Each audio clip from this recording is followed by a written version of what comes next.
കോഴിക്കോട് സരോവരത്ത് യുവാവിനെ കുഴിച്ചുമൂടിയ കേസിൽ മൃതദേഹ ഭാഗങ്ങൾ കണ്ടെത്താൻ ഇന്നും പരിശോധന തുടരും.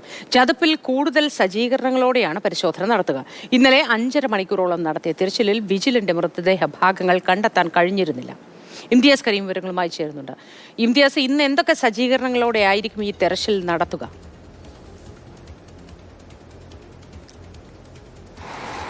നോക്കി നമുക്കറിയാം, ഇന്നലെ ഒരു വൈകിട്ട് വരെ ഉച്ചയ്ക്ക് 2-3 മണി വരെയൊക്കെ വലിയ രീതിയിലുള്ള തിരച്ചിൽ സരോവരത്ത് നടന്നിരുന്നു, ചതുപ്പിൽ നടന്നിരുന്നു.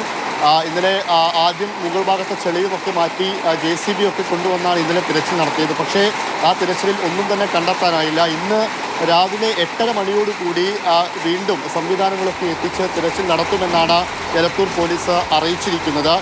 അവിടെ JCB അടക്കമുള്ളവ ഇന്നും എത്തിക്കുന്നുണ്ട്.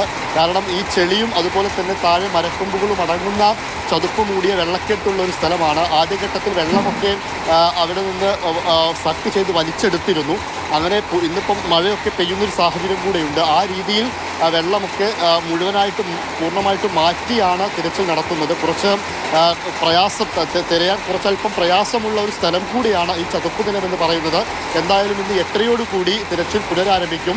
ഇന്ന് ഒരു പക്ഷേ മൃതദേഹത്തിൻ്റെ എന്തെങ്കിലുമൊക്കെ അവശിഷ്ടങ്ങൾ കിട്ടുമെന്ന് തന്നെയാണ് പോലീസ് വിശ്വസിക്കുന്നത്. ഇന്നലെ നിഖിലിനെ 2 പ്രതികളാണ് ഇപ്പോൾ അറസ്റ്റിലായിരിക്കുന്നത്. അതിൽ നിഖിൽ എന്ന പ്രതിയെ ഇന്നലെ ഇവിടെ എത്തിച്ചിരുന്നു.